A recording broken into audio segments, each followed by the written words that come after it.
श्रीराम समर्थ. श्रोते हो, आपण ऐकत आहात श्री गोंदवलेकर महाराज यांचे प्रवचन.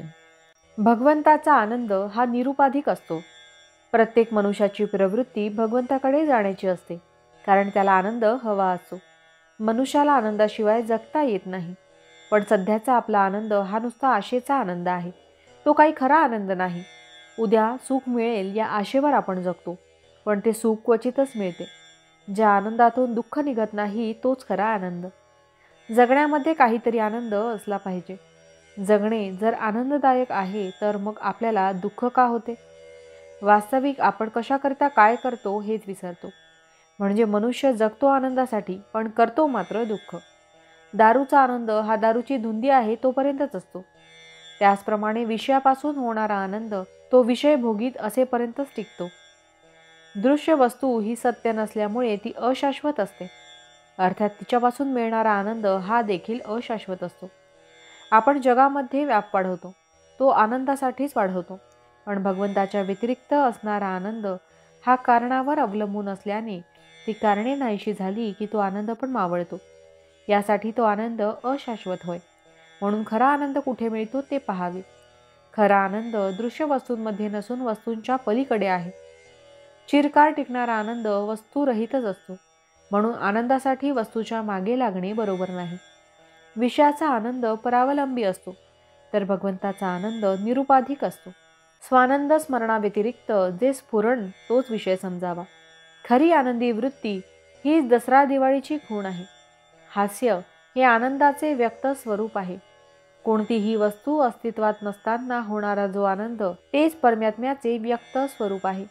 आनंदाला जे मारक आहे ते न करणे म्हणजे वैराग्य, आणि आनंदाला बळकटी येण्यासाठी जे करणे त्याचे नाव विवेक होय. आनंद म्हणजे आत्मचिंतनाने येणारे मानसिक समाधानच होय. जो निस्वार्थ बुद्धीने प्रेम करतो त्याला आनंद खास मिळतो. घेणारा मी जेव्हा देणारा होतो त्याच वेळेस त्याला खरा आनंद होतो. ब्रह्मानंद हा प्रत्येकाच्या हृदयात स्वयंभू आहे. वृत्ती वळवून तो चाखला पाहिजे. एकांतात स्वस्थ बसावे, रामाला आठवावे, त्याच्या पायावर मस्तक ठेवून त्याला म्हणावे, रामा माझे मन शुद्ध कर, देहबुद्धी येऊ देऊ नको. तुझे चरण तुझे हास्य मला सदा पाहू दे. तू माझ्या मस्तकावर वरद हस्त ठेव. रामाला प्रेमाने आळवून राम परमानंद रूप आहे असे जाणून त्याच्याशी अनन्य होऊन राहावे. मी कुणीच नाही, सर्व राम आहे आणि मी रामाचा आहे या गोड भावनेत आनंदाने असावे. भावार्थ: मनात प्रत्येक संकल्प उठताच त्यावर रामनामाचा शिक्का असावा. जानकी जीवन स्मरण जय जय राम. महारुद्र हनुमान की जय. समर्थ रामदास स्वामी महाराज की जय. सब संतन की जय.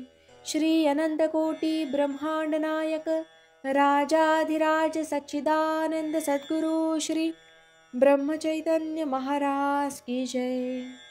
जय जय रघुवीर समर्थ. आता आपण 13 वेळा नामस्मरण करूया. श्रीराम जय राम जय जय राम. श्रीराम जय राम जय जय राम. श्रीराम जय राम जय जय राम. श्रीराम जय राम जय जय राम.